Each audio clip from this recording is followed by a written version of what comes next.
My fellow Americans, I want to speak to you tonight about the need for us to lower the temperature in our politics. And to remember, while we may disagree, we are not enemies. We're neighbors, we're friends, co-workers, citizens, and most importantly, we're our fellow Americans. We must stand together. Yesterday's shooting at Donald Trump's rally in Pennsylvania calls on all of us to take a step back, take stock of where we are, how we go forward from here. Thankfully, former Trump is not seriously injured. I spoke with him last night. I'm grateful. He's doing well, and Jill and I keep him and his family in our prayers. We also extend our deepest condolences to the family of the victims who was killed. Corey was a husband, a father, a volunteer firefighter, a hero, sheltering his family from those bullets. We should all hold his family and all those injured in our prayers. Earlier today, I spoke about an ongoing investigation. We do not know the motive of the shooter yet. We don't know his opinions or affiliations. We don't know whether he had help or support or if he communicated with anyone else. Law enforcement professionals, as I speak, are investigating those questions. Tonight, I want to speak to what we do know. A former president was shot, an American citizen killed, while simply exercising his freedom to support the candidate of his choosing. We cannot, we must not go down this road in America. We've traveled before throughout our history. Violence has never been the answer, whether it's with members of Congress of both parties being targeted and shot, or a violent mob attacking the Capitol on January 6th, or a brutal attack on the spouse of former Speaker of the House, Nancy Pelosi, or information and intimidation on election officials, or the kidnapping plot against the sitting governor, or an attempted assassination on Donald Trump. There is no place in America for this kind of violence, or for any violence ever. Period. No exceptions. We can't allow this violence to be normalized. You know, the political record in this country has gotten very heated. It's time to cool it down. We all have a responsibility to do that. Yes, we have deeply felt strong disagreements. The stakes in this election are enormously high. I've said it many times that the choice in this election we make in this election is going to shape the future of America and the world for decades to come. I believe that with all my soul. I know that millions of my fellow Americans believe it as well. And some have a different view as to the direction our country should take. Disagreement is inevitable in American democracy. It's part of human nature. But politics must never be a literal battlefield, and God forbid, a killing field. I believe politics ought to be an arena for peaceful debate, to pursue justice, to make decisions guided by the Declaration of Independence and our Constitution.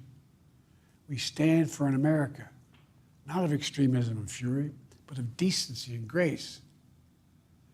All of us now face a time of testing as the election approaches. And the higher the stakes, the more fervent the passions become.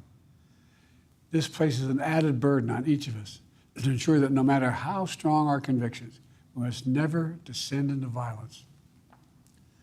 The Republican convention will start tomorrow.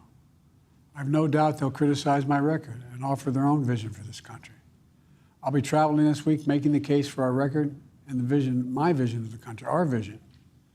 I'll continue to speak out strongly for our democracy, stand up for our Constitution and the rule of law, to call for action at the ballot box, no violence on our streets. That's how democracy should work. We debate and disagree. We compare and contrast the character of the candidates, the records, the issues, the agenda, the vision for America. But in America, we resolve our differences at the battle box. You know, that's how we do it, at the battle box, not with bullets. The power to change America should always rest in the hands of the people, not in the hands of a would-be assassin. You know, the path forward through competing visions of the campaign should always be resolved peacefully, not through acts of violence. You know, we're blessed to live in the greatest country on earth, and I believe that with every soul, every power of my being. So tonight, I'm asking every American to recommit, to think about it. What's made America so special?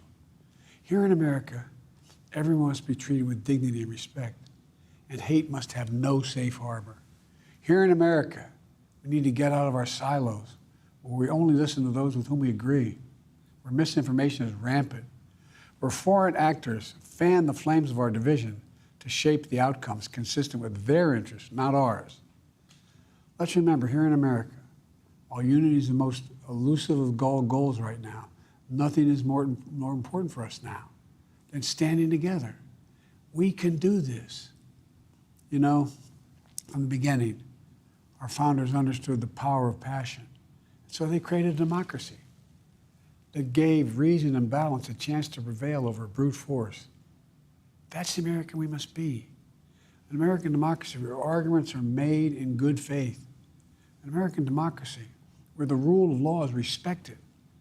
An American democracy where decency, dignity, fair play aren't just quaint notions, but living, breathing realities. We owe that to those who come before us, to those who gave their lives for this country. We owe that to ourselves. We owe it to our children and our grandchildren. Look, let's never lose sight of who we are. Let's remember we are the United States of America. There is nothing beyond our capacity when we do it together.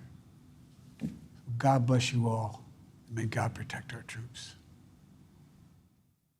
Subscribe for more content.